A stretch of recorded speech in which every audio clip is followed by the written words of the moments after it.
How to turn your business into a net worth machine. During this episode of the Bill Hauser podcast, I'm going to be breaking down the importance of looking at your net worth as an indicator as to the success of your business. Oftentimes, if you look at the Forbes billionaire list, if you've ever taken a look at that, most times people's net worth are tied up almost entirely in their companies. And really, the enterprise value of their companies gets reflected into the net worth of the person who owns that company. And I think most times we think that net worth is this amorphous thing that doesn't really matter, right? Because there's plenty of people who have high net worth but don't really have that much take-home income and kind of are broke but are wealthy on paper. And that's actually a lot of entrepreneurs. It's very rare that an entrepreneur actually makes a lot of money from their business perpetually and continually. And so what I want to talk about is how do you turn your business to a net worth machine as you increase your take-home income, and how are these things actually one and the same? How are these pursuits of increasing the amount of money you take home from your business pretty much identical in some ways to the net worth that you gain as a part of your business? So let's just think, what is net worth? Well, like I said, it's really going to be a reflection of the assets that you own, right? So assets minus liabilities equals net worth. So it's the assets that you own minus your liabilities. So if you own a house and that house is worth $1.5 million and the debt or the mortgage that you have on the house is $1 million banknote and the house is worth 1.5, that portion, your home ownership asset, would be net worth of 500,000, 1.5 minus 1 million. And we can look at that through any asset that you own. Your stocks, you can take any securities that you own and add that in. Cars versus debt on the car, homes versus debt on the home. But the real lever is actually the value of your business, right? That's going to be the biggest disproportionate lever for most entrepreneurs who run a company. It's going to be the value of your company, right? So when we are looking at turning our business to a net worth machine, what this does is it gives us options in life, right? For your business to be worth a lot of money gives you options, right? For example, let's say you have a business doing tens of millions of dollars, but only profits $1, right? Well, that business, if you look at a valuation of that company based on the net profits being only $1, some quote unquote investors would look at that business as not worth that much unless you have a very justifiable case as to why the company only profited $1, right?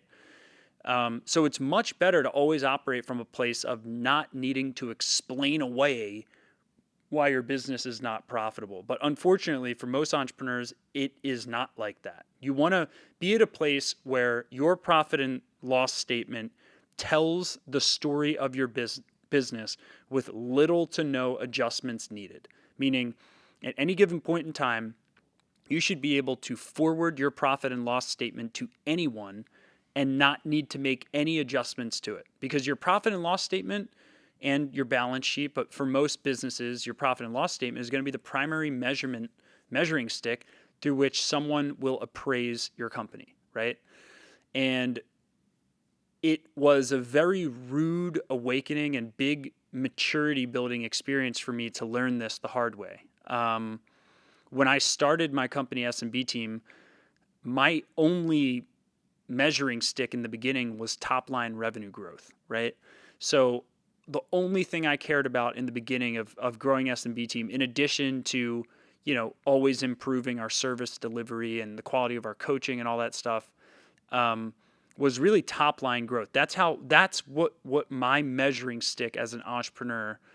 Love it, hate it, indifferent to it, whatever. For whatever reason, I had mentors in my life that allowed me to adopt a belief that top line revenue growth was the end all be all, right? And if I look back, I don't regret that, because in order to have a lot of top line revenue growth, I had to invent and create and dial in a product that people actually wanted to buy. And the reason they actually wanted to buy it was because the product produced results that they wanted in their business, right? So, there's one person, I forget what movie it's from, but the whole like greed is good concept, right? And this is a very fascinating concept, because most people look at greed as a bad thing, right? Um, and there's a concept, however, that kind of flips greed is bad on its head to greed is good. And I want to kind of explain what that means. So let's say you shamelessly have a goal to build your net worth to $50 million net worth, as an example, right? Well, in and of itself, that's greedy, right? If you just look at that at the surface, it's greedy.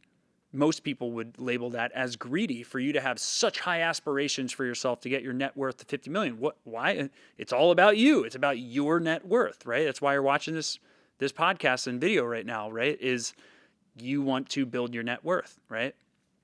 So is that selfish? Is that a bad thing that you want to build your net worth? Or if you look at it like this, how am I going to get my net worth to $50 million? Well, I need to build, like I said, a product that people actually want, a product that gets people results so they refer their friends and family.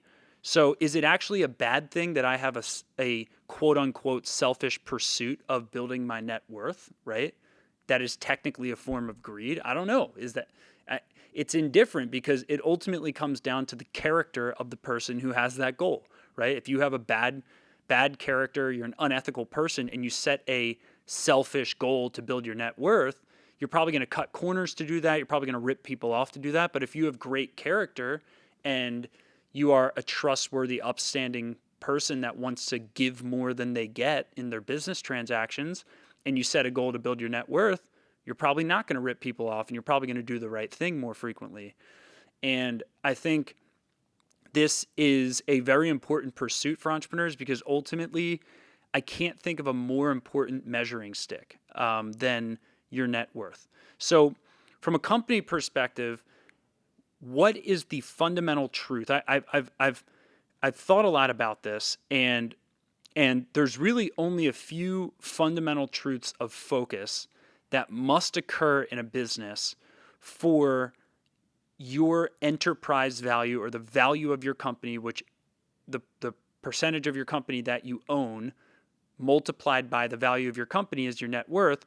So how do we build the value of the company, right? What are the fundamental truths? Well, the first fundamental truth, and this is probably the most important fundamental truth, is your EBITDA, okay? Your net profit, your company's net profit, the bottom line, the amount of profit that the company takes home per year, right?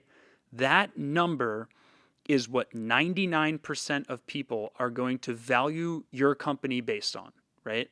So if you have no net profit, then your business is not worth as much, or you're going to have to articulate your way and explain your way as to why your business is unprofitable, which then leaves it up to luck, or basically a speculative valuation for your business. And nobody wants to leave their entire net worth up to luck.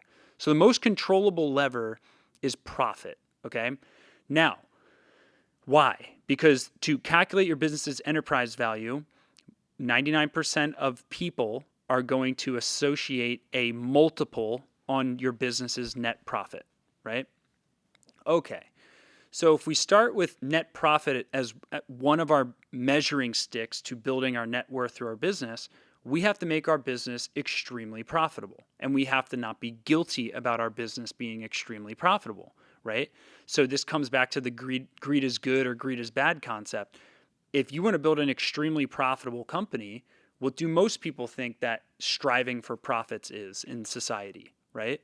Oh, well, that company's just worried about profits, right? You've heard people say this before. And, a terrible example of this is the whole, I believe it's United Healthcare was the name of the company, where the CEO was like shot by that guy Luigi Mangione or whatever. And they had, it seems, I did not look into the details of this, but it seems like United Healthcare had made some decisions to cut corners to not cover certain medical treatments for people. So their pursuit of higher profits was from that perspective of less ethical, perhaps, than someone who builds a profitable company by doing the right thing for people, right?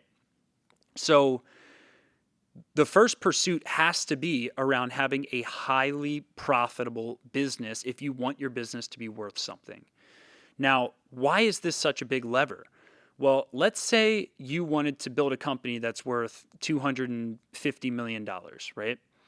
Well, you can build a business that does $80 million in top line revenue and $20 million in bottom line profit. That would be a 25% profit margin. Okay, a business that does 80 million in top line and 20 million in bottom line net profit. That's a 25% net profit business. Now, if you're doing 20 million a year in profit, I'll do some quick back of the napkin math. You're doing 20 million a year in profit. You're probably going to get at least a 12x multiple on that if you have a recurring revenue model. That revenue is consistent. There's not much owner dependency. It's not crazy to think that you could get a 10 to 12x multiple on that. So let's do 20 times 12. That's $240 million in enterprise value for a business that's only doing $80 million in top line revenue, right? But let's play with this differently. Let's say your business only profited 10%, okay? If your business only profited 10% instead of 25%, your business would have to do $200 million a year. 10% of that would be $20 million a year in profit. Your business would have to be 1.5 times bigger than the $80 million business, and it would be worth the same amount as the $80 million business because the businesses are profiting the same amount, right? So what this tells us is that net profit, having a business that is net profit positive and very profitable, is probably the fastest way to build your net worth. And most businesses, unfortunately, tolerate anywhere between 5 to 10% profit margins because they run their businesses like personal service corporations or as pass-through entities for all of their personal expenses, right? So you start an LLC, you run some of your credit card transactions through it, and the business ends up being a break-even business, right? And that's actually the majority. I'd say over 90 to 95% of all companies in the United States are pretty much break-even, right? They're corporations that are not legitimate businesses, that are personal services corporations that run a bunch of personal expenses through it. And the financial discipline that it takes to transition from a personal services corporation to a truly valuable enterprise is one of the hardest maturity shifts that need to be made in business. This means you run no personal expenses at all under any circumstance through your business's profit and loss statement, right? And you're willing to increase your tax burden as a result of that, right? That is discipline. That means you don't have to explain away those expenses should you get your company valued in the future, right?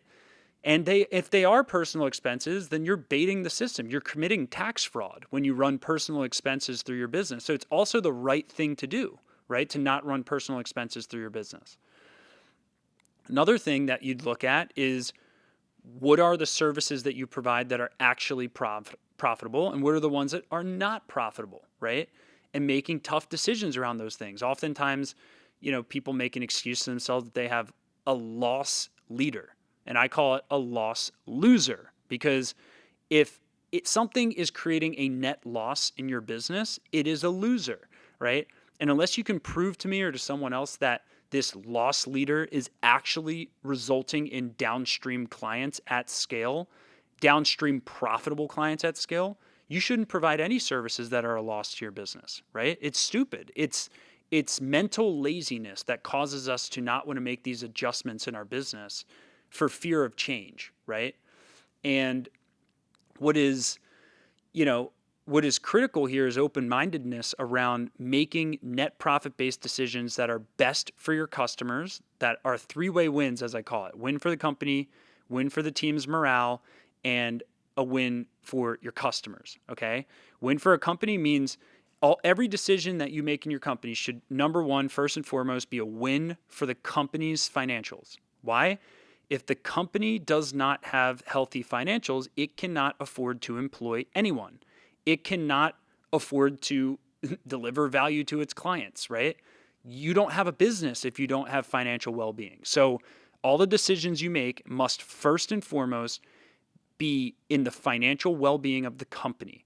Number two, they must be in the well-being of your team, right? Let's say you have a service that is profitable for the company, but drains the hell out of your team, makes them pull their hair out. That's something you need to factor in, because if all of your greatest employees leave your company, then that highly profitable service that pisses off your team and it doesn't make them happy is going to ultimately create employee churn and eventually stop working. And number three is wins for the client, right? And these are all of equal priority, right? There's no one of these that's more high priority. They're all high priority. Wins for the client, wins for the customer, right? So you need to make decisions as to the services, services, products, solutions that you provide to the marketplace are wins for your clients as well, right? And as long as you're coming from this spectrum, you're going to make smarter decisions. But there's many business owners who only make decisions on one of these three areas, right? They only do decisions that provide great service to their customers at the expense of their team's happiness and at the expense of their business's finances. And that's why 80% of businesses fail every 5 to 10 years, right? It's because some businesses are too client-centric, right? They're too focused on blowing their customers' minds, and they're not focused on, making sure the company can survive and making sure that their team is happy enough to remain employed with the company, right? Other companies are way too focused on the financial side at the detriment of their clients, right? They just make decisions on profit and at the expense of the client's happiness, at the expense of the team's happiness. So you want to have all three to be successful in your decision making. So if you can make net profit decisions that will increase your company's net profit, that are a win for the company, win for the team, and win for the clients, you are going to be making the right decisions as a CEO, owner, entrepreneur in your company, okay? So net profit, net profit, net profit. Now, the leading indicator of net profit, one of the top leading indicators, is going to be your gross profit, which is the amount of money it takes for you to service a client, right? So I always use like the apple stand analogy. If I buy apples from my vendor for 50 cents an apple and I sell apples to the market for $1, then I'm paying 50 cents on the dollar per apple. That means I have a 50% gross profit business, right? Most businesses have way too low gross profit, okay? Most businesses are like 30% gross profit or 40% gross profit. Now, if you want to scale your company, you need gross profit, because let's say you're only doing 30% in gross profit. That means for every dollar in customer revenue, your product costs you 70 cents to deliver, leaving you with 30 cents left over on each sale, okay, on the actual delivery of each sale. That only leaves you with 30% left over. So if you want your business to profit 20%, that only gives you 10% to spend on sales and marketing and expansion and hiring a world-class executive team. But if you go to the opposite end, where you build a 70% gross profit business, 30% expense, which would mean you sell apples for $1, but your vendor only charges you 30 cents an apple, you're making 70 cents an apple, you're at 70% gross profit. Now the world is your oyster, right? Because if you want to be at 20% net profit and you're at 70% gross profit, that gives you 50% spend wiggle room, okay? That's crazy. That is such a huge, huge difference. And it's almost impossible for your business to not be profitable when your gross profit is like 70 or 65 or 70%, right? That's why so many software companies that reach critical mass end up becoming ungodly profitable, because some of their expenses are fixed with technology. And once you get to a certain critical mass of customers, your cost of goods sold does not increase with each customer. So that's why some of these SaaS companies get such big multiples, is because of how profitable they are and how sticky they are, right? So it's easy for an investor to anticipate future cash flows from that business that are going to be constantly expanding, right? So net profit, net profit, net profit, net profit.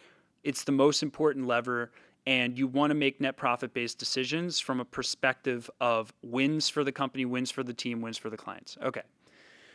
And gross profit being a leading indicator of net profit. Now, let's say you get your net profit dialed in, and then you go and choose to spend 30% of your revenues on sales and marketing to expand the business. That's way easier to justify, right? An expansion initiative in sales and marketing is way easier to justify than a crappy business model that's low gross profit, right? So you could justify to someone, hey, we spent 30% of our top line revenue on sales and marketing this year because here were our growth goals, right?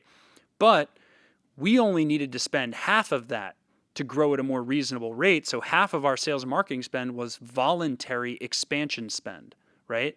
And you can articulate pieces of that as what are called profit add backs, where you can take half of your sales and marketing spend in some cases and add it back to your bottom line profit, because you're able to justify that you didn't have to spend that much on your sales and marketing. You chose to for a specific expansion initiative.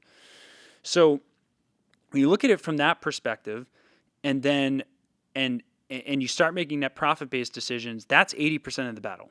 Now, 20% of the battle is what I call the growth formula, which is LTV to CAC, right? Which is the proportion of how much you spend to generate a customer versus which is your cost of acquisition. So the proportion of your cost of acquisition to your LTV. Now, your LTV is the lifetime value in gross profit that you get from any individual client. So your LTV to CAC formula is the amount of money you will receive over the lifetime of an average client in gross profit, okay? So for example, the Apple stand example, right? Let's say that you pay 30 cents an apple and you sell apples for $1. That's 70 cents of gross profit, okay, per apple. Let's say that you only spend 7 cents in all your sales and marketing spend to generate one apple sale. So your cost of acquisition is 7 cents and your LTV is 70 cents, okay? In terms of, year one LTV for one apple sale. But then let's say that the average person buys 2 apples from you.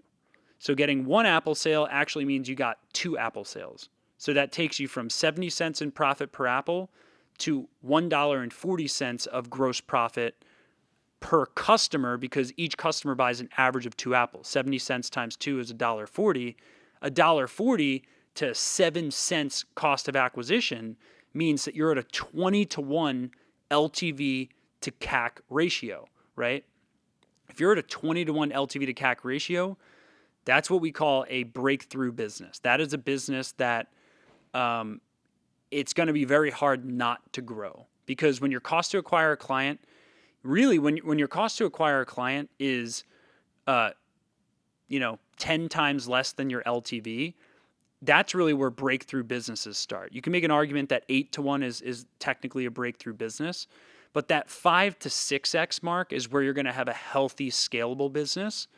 The problem is when you get to that 3 or lower category, it's just going to be harder to scale your business, because that means it's super expensive to acquire clients and customers, and you're not really getting that much money in addition to the acquisition cost. So another way to look at this is it's going to take you a third of the year to break even on any given client if you're at 3-to-1, right?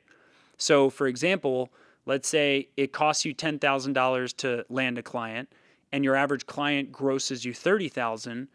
Well, that means it's going to take you a third of the year or a third of that client's payment to break even, right? So that is a very difficult world to live in because it means you're operating at a loss for a certain portion of the year. So what LTV to CAC means to me is it's your growth formula. It's the constraint on whether or not you can grow your business. And the big variable within that is owner dependency, because if your cost of acquiring a customer is really just the owner's time, that's not scalable, right? There's no way to scale that. So you could have a super low cost of acquisition, but if it's all you, the owner, spending their time acquiring customers, that's not really cost of acquisition. So we're actually looking at scalable, non-owner tied cost of acquisition. That's what we're looking at. And so this is like probably the second most important thing to have dialed in is your LTV to CAC, right? And to be at least at 5-to-1. But if you want to create a breakthrough business, which is very difficult to do, you want to get to 10-to-1. And when you're at 10-to-1 and your net profits are dialed in, it's going to be really hard to not turn your business into a net worth machine. So if we take all these kind of points together, the most important thing that I want you to become curious about is, what is your business's enterprise value? What percent of your company do you own? Multiply those two things together, right?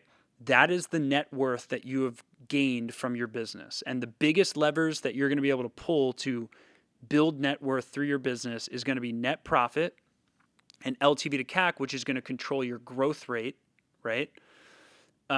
So these factors, growth rate as a result of LTV to CAC, and net profit, are going to be the things that get you a high multiple. You're going to get a higher multiple for your business on EBITDA if you are a growing business, right? If your business is going down in size, you're going to get a lower multiple on your business, right? So you want to control growth rate, you want to control net profits, and you want to control customer satisfaction, which ultimately results in client retention and or repeat purchases of some sort, right? Or referrals from other customers. So if your three indicators as a CEO, if the only three things you ever focus on is making decisions that increase net profits, making decisions that increase growth rate by making your unit economics better, your LTV to CAC formula, and then increasing LTV through customer satisfaction, right? Which basically means your products and services wow clients and provide a great experience to clients, then you're going to naturally make decisions that hit that three-way win formula, which is win for the company, win for the team's morale, and win for the client's outcomes, okay? So turn your business to a net worth machine. Start today. Start looking at net worth as your scorecard, because it's going to give you options. If you ever eventually want to raise capital for your business, your capital that you raise is going to be based on your company's valuation. If you ever get sick one day and you have to sell your business, the last thing you want is to have nobody want to buy your business, which means your business really wasn't an asset. It was just a personal services corporation. If you ever want to bring on partners or merge with another company, right? Your company's valuation is going to be the basis through which that merger happens, or bringing on someone else. So like having a valuable company gives you leverage, right? And if you want your business to be worth something, you need to focus on how your business is either growing your net worth, stagnating your net worth, or depleting your net worth. So those are some of my thoughts on how to turn your business to a net worth machine. I hope you got value from it, and I'll see you in the next episode of the Bill Hauser Podcast.